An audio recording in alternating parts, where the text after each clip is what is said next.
I am David, and this is Bronx Banter episode number 10.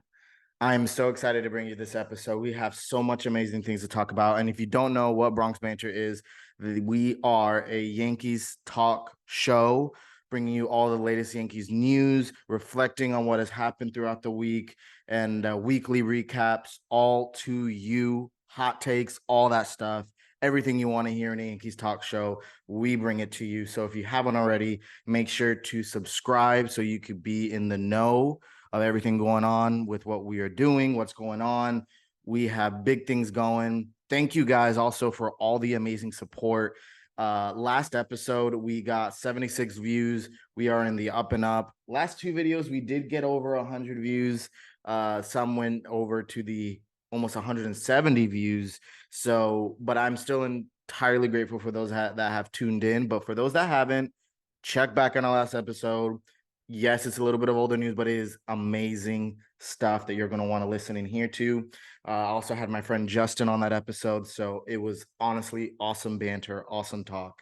And I guess at this point, if we're a Yankees talk show and we banter and we talk, you can imagine why we're called Bronx Banter. So let's hop right into this week's coverage.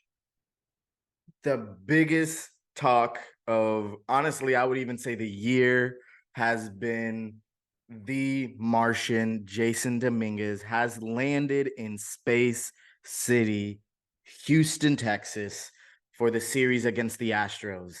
Wow, wow, wow. So not only is this breaking news that he's even called up, because he was promoted to AA beginning of this year, then to AAA, not even a month ago. And then now he's here in the big leagues.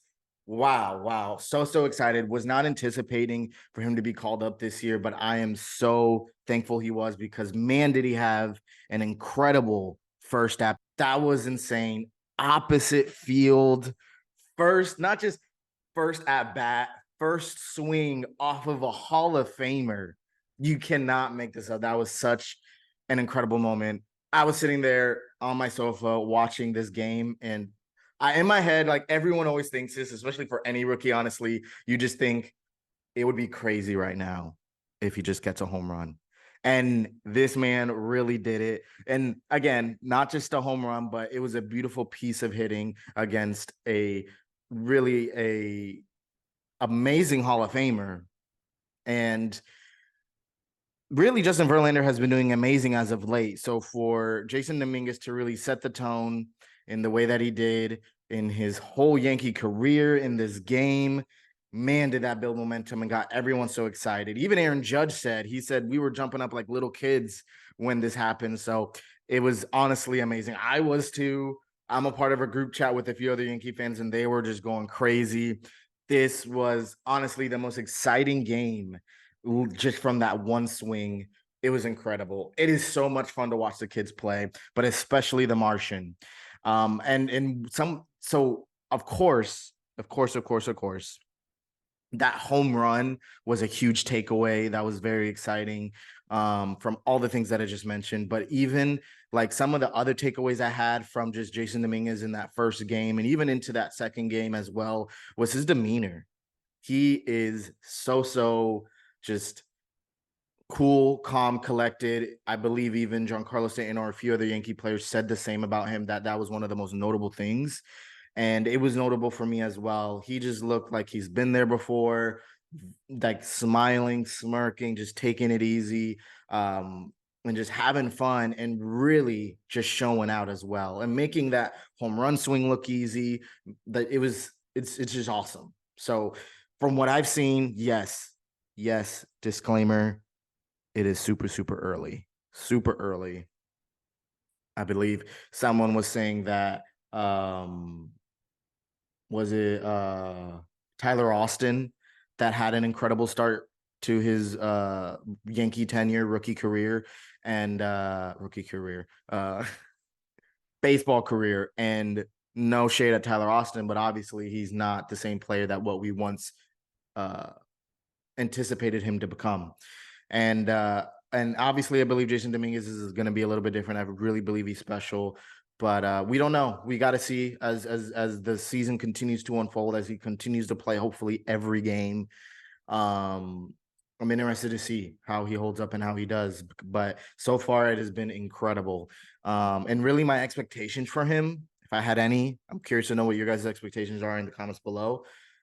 I think he's going to be a superstar. And yes, this is recency bias. Yes, this is just something that I could hold on to for the Yankee season. Because if you don't know, this is a very much of a failure of a Yankee season. So this is something I'm really holding on to dear life.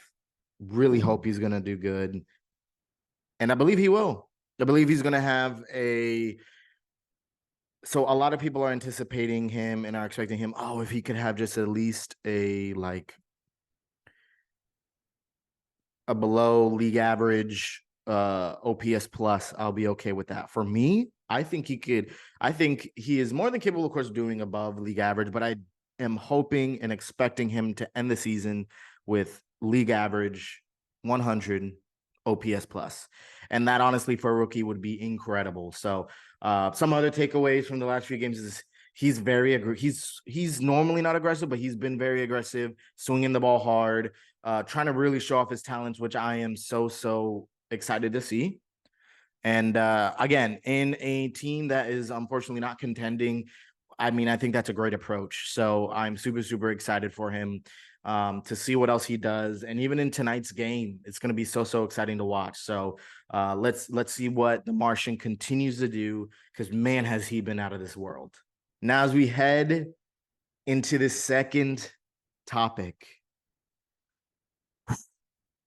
such a heartfelt topic, hurts my heart to even talk about.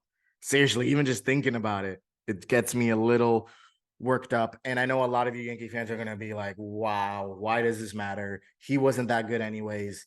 But Harrison Bader was put on waivers and picked up by the contending Cincinnati Reds.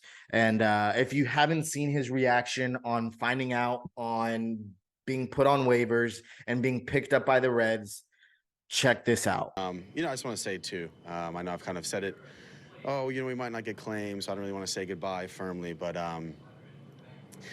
just growing up in Manhattan, family lives in Bronxville. I went to Horace Mann on 242nd Street.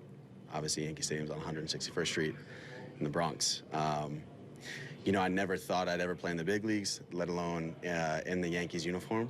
And I have no idea what's to come for the future. And I certainly hope it's in Yankees uniform again, if that's an option. But we don't know what the future holds. So with that said, it just means so much to me to be a New York City kid playing in the Bronx for the Yankees.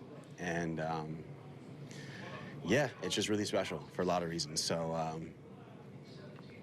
there's just a lot of good moments, and I'm just really excited because regardless of the situation, no one can ever take the fact that I put that uniform on, growing up in that city, which means a lot to me and a lot of people who support the Yankees for all these years. So I'm just very excited and thankful for the opportunity. And man, that was special. So I appreciate everything with you guys, and we'll just see where it takes us. So I just wanted to say that.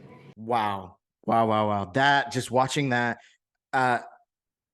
I haven't seen a Yankee be that passionate and emotional about leaving just the Yankees, not even just about retiring. Like, obviously retiring, that's emotional, reflecting on your whole career, but just to leave the Yankees after being a part of the Yankees for not even a full season, is really, for me, it pulls on my heartstrings a little bit. Now, let's hit reality for a little bit. He hasn't been doing great. Super streaky. He came onto the scene from his injury this year and showed up. He also has been very consistent with injuries, unfortunately, on a team that already is injury prone. That just doesn't mesh. And he hasn't been doing good offensively. He hasn't. Let's just be flat out and honest. Lately, and not just lately, but for a good part of our recent memory, he hasn't been doing good. He had those hot streaks, but he consistently hasn't been doing good. And again, on a team that already isn't good offensively, that's not good to have another not so good offensive bat. I am obsessed with his defense. His defense, his energy, his passion, his speed, his demeanor on the field, all of that I love. But all that unfortunately does not fit on this Yankees roster. It really, really doesn't. It doesn't fit on this Yankees roster. And unfortunately, if he was on another team where maybe their offense was good, but their defense was lacking, he would be the perfect, and I mean the perfect missing piece to a Yankees team. But unfortunately, he is um, just a copycat. Unfortunately, a copycat of what has already been a struggle for this Yankees team, which is offense and consistency and injuries. And I feel like that's what really led to him being put on waivers, which has really hurt my heart because I loved him as a Yankee. Now, of course, he hasn't produced to what I would hope. Um, but this is what we would expected. When we made the trade, he was a below average or at most an average hitter, and he has been below average this whole tenure with the Yankees. He did have some amazing postseason moments that we don't want to ignore, but we're not there yet. We're not at the postseason this year, and ending this season, we're not heading to the postseason, and this is the end of his contract with the Yankees. Would have been at the end of this year, so could I see him get picked up again by the Yankees? Maybe. Is that the best use of money for the Yankees? You know, as strictly a fan and not a businessman, I would say yes, because I love the passion. But as a businessman on the business side and what we need for this roster, if Jasson Dominguez, and that's really what the big if is, if Jasson Dominguez is exactly what we are seeing him to become, then unfortunately, we do not need Harrison Bader. Do we want 100%? Maybe not so much for his offensive output, but for his passion and everything, yes. But at the end of the day, we need to put together a team that produces. And unfortunately, he hasn't produced. But I love you, Bader. I really do hope the best for you. I've never wanted a Yankee to succeed more outside of a Yankee uniform than Harrison Bader. So much so that I'm not a jersey buyer, but I would have loved to have copped a jersey from you, and I still can. And who knows, for someone that still wants to be a Yankee and is getting emotional at the fact that he is no longer a Yankee. I mean, again, as a fan, it's really pulling on my heartstrings. But to be honest, I don't blame the Yankees for making the move they did. Um, could I have picked other players to get rid of before Bader? For sure. But, what can we do? All I can do is just look forward to what Jasson Dominguez is bringing to the team. And we better make Harrison Bader leaving the team be worth it. So far, it has been, but it's been very early. So let's see what else the Yankees do with Jasson Dominguez's tenure. Even if he sucks, let's say Jasson Dominguez goes 0 for whatever for the rest of the season, I need Jasson Dominguez on the opening day roster. He has shown too much. And we talk about April baseball, early baseball. Let him suck. Even if he sucks, let him suck for the first few months because those games apparently don't matter to the Yankees. So then he could figure it out in the second half of the season or after the first quarter of the season and just go off because we know what his potential is. So don't do this whole sending up and sending down thing. Peraza's starting to get consistent at bats, and we see what he's starting to do now. He even talked about making adjustments with Sean Casey. So shout out to you, Sean Casey. I know I'm getting a little bit off topic, but it would be a waste of Bader's Yankee tenure if they don't capitalize off of Jasson Dominguez's stardom, success, and talent. So Yankees do not send Jasson Dominguez down. Just like you take forever to release Hicks, get rid of Donaldson, Joey Gallo in their slumps, let's do the same for the kids. Let's believe in them. Let's play them. And let's see what kind of baseball player they become in the majors. Now, we got all these kids being brought up, all this fun stuff going on. Probably the most fun games I've ever been able to watch, witness, see, and hear this season. But there's also kind of a not so great side to this because we're starting to get a clogged up roster. So let me name some of the reasons why we could even bring up some of these kids. One, because Jake Bauers is hurt. So Jake Bauers, if you don't know, is still on the Yankees team, but Jake Bauers is hurt. So that opens up an outfield spot. We obviously had to get rid of Bader, which hurt my Yankee fandom heart. And we got Rizzo that's hurt. So that allows DJ to move to first. But then what happens when Rizzo comes back? When Rizzo comes back, we have DJ floating around. No, he's going to get consistent playing time unless he gets traded, maybe. Now, I don't know what's going to happen, but if I had any predictions, first of all, let's look at the players that we have pending to come back. We have Bauers. Again, if you don't know, he's still on the team, which I love Bauers. He went on a terrible slump and then he got hurt. Don't know how true that injury was. Rizzo, still pending to come back. We have DJ. He's not hurt, but again, once Rizzo gets back, we don't know where DJ is going to fall into. And then we have Glaber that has been out the last few games, that has been allowing the kids to play, but he's been out the last few games with back tightness. And, you know, we have all these players. And honestly, all but maybe one have been our main star players for the Yankees. And another one I don't want to forget is IKF. IKF has been a bench piece as of late that, quite honestly, I think a lot of true Yankee fans could say that he doesn't deserve to be benched. He's been having, maybe what is considered a breakout season for him. Not a huge breakout, but a breakout season for him in his career. And we're having him as a bench piece. That's $6 million, which isn't cheap for a bench piece. So we have him also that's kind of just not been playing too much. So we have all these players. What are we going to do with them? Now, what I think should happen, and kind of a little bit of reality is also going to settle into some of these takes.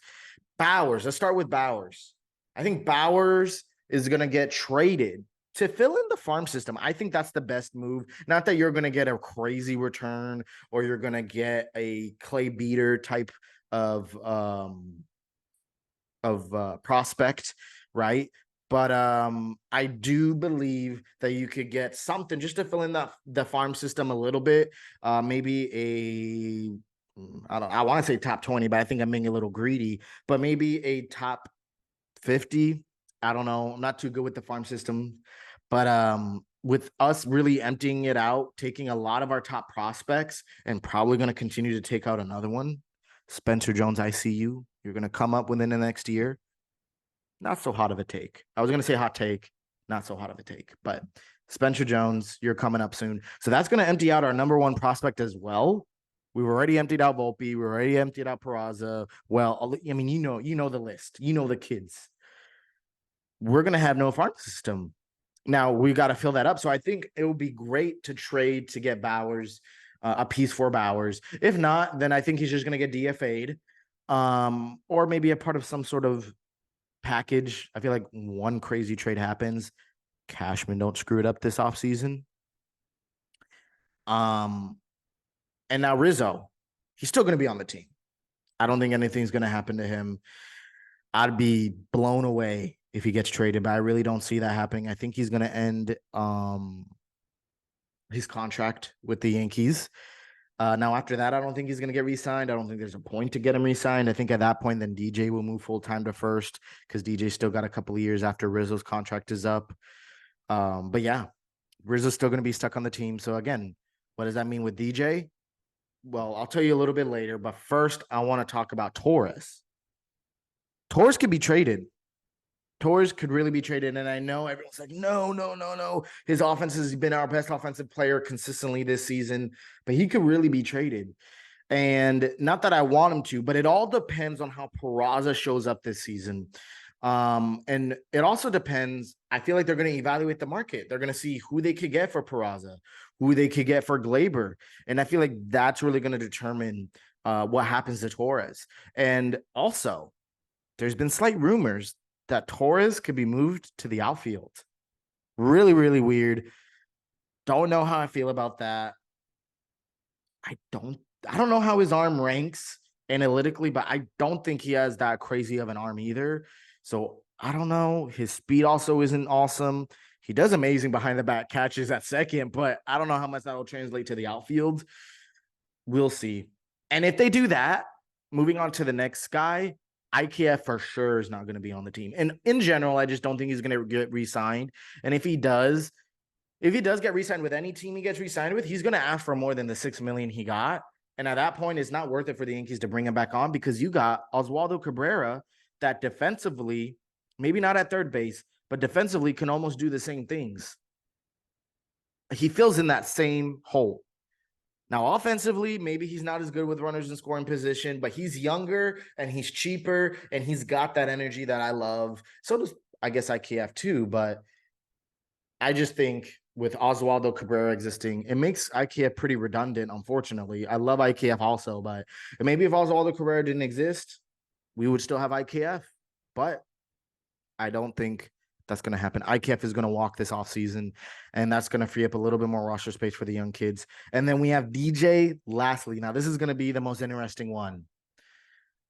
Could he be traded? People talked about it. He could be. Do I think he is? That's not my prediction. I'm not putting money on DJ being traded this offseason. Now, if he does, he did raise his value with this amazing second half he's had. But at the same time, he has been an awesome leadoff hitter. He's found his stroke with Sean Casey. So I want him to stay around. I don't want him to get traded. He's found something with Sean Casey, just as Peraza did this last game.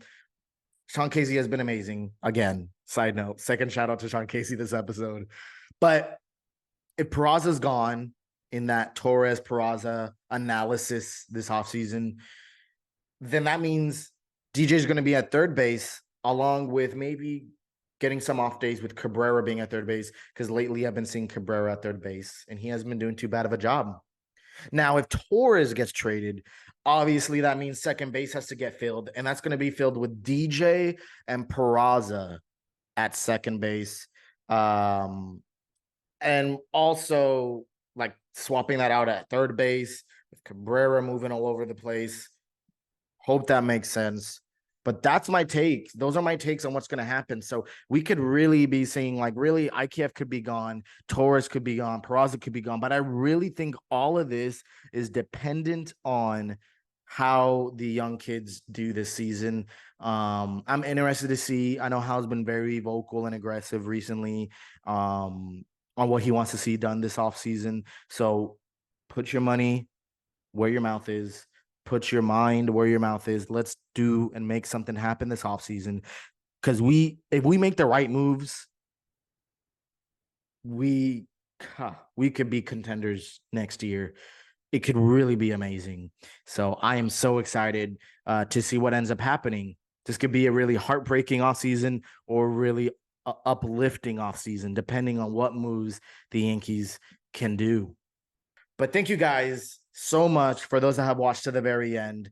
Again, like, comment, share, subscribe, and let's see where we can get this video at. I want to break new records with this video. Share with your family members. I hope you're liking this new flow of content. Let me know your feedback and everything down below. I will love to speak with you guys. And let's build an amazing community here on Bronx Banter. Till next time, peace.